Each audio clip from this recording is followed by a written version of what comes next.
¿Qué tal? Mi nombre es Kevin Arteaga y yo voy a hablar acerca de un tema social. Este es el proyecto final de herramientas de oficina enmarcado en lo que es una exposición.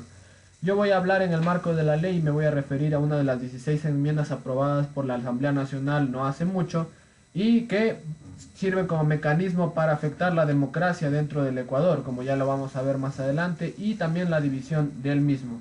Entonces tenemos en la primera parte la proposición y como segunda parte las consecuencias.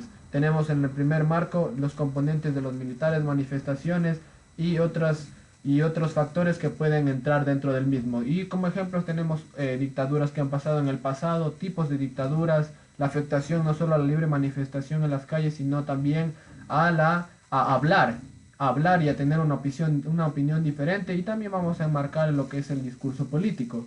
Tenemos también primeramente a los militares. Los militares cumplen una función, como lo ha aclarado en Agamben, es una función territorial, una función de la nación. Sin embargo, en esta enmienda se aplica una función extra que es la defensa del Estado. Esto quiere decir que tiene también, no, tiene más o menos la función también de la seguridad o la función que cumple la policía. Pero sin embargo, vemos que en otros países, como en Venezuela, como en Perú, como en Chile, eh, hay un determinado, sobre todo en Venezuela, hay un número muy elevado de militares. Sin embargo, esto no ha significado una reducción de la inseguridad, sino que ha sido un aumento de la inseguridad. Y vemos toda la crisis política que se está viviendo en Venezuela. Y esto es lo que nos preocupa un poco a los ecuatorianos cuando vemos la problemática de los militares.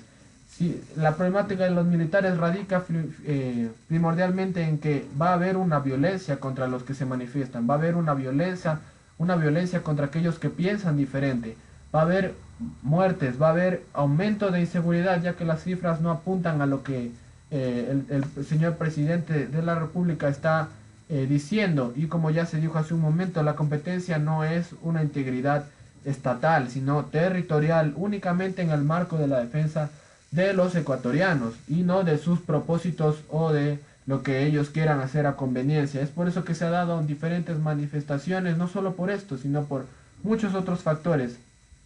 Y aquí vemos a los policías, ni siquiera nos podríamos imaginar a los militares en esa posición.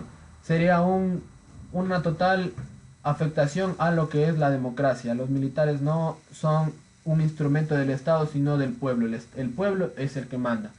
Entonces, la seducción del poder o el problema mismo de que las personas son influenciadas o son manipuladas o el problema de la fuerza excesiva que podrían llegar a usar los militares preocupa a los ecuatorianos.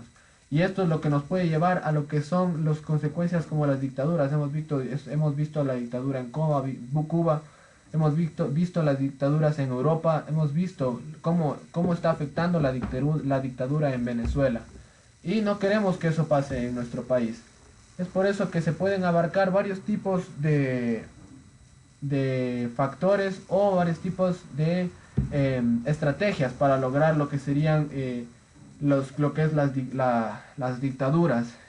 Por una parte tenemos que el Estado se apropia de los fondos y establece una reserva o establece un patrón en el que se van distribuyendo los diferentes recursos para beneficio personal. Se puede usar esto con la manipulación de la que habla Sodaro, en la que no se le oculta información al pueblo. Y además uno puede apoderarse de los poderes del Estado. Y esto afecta a muchas cosas, a los medios de comunicación, a las empresas privadas, afecta a la ley, afecta a los poderes individuales del Estado. No se puede jugar con eso y esto es lo que está haciendo el gobierno. Tenemos varios frentes de batalla. El gobierno maneja a los simpatizantes con dinero o con manipulación, a los funcionarios con altos sueldos, a la oposición oponiéndose a ella de una manera violenta y después estableciendo cargos penales contra las personas atrapadas. Tenemos como conclusión que una proyección demasiado amplia como una dictadura de pronto no sea tan factible. Sin embargo, la historia es la que juzgará. No es solo una enmienda, sino 16 las que se han aprobado.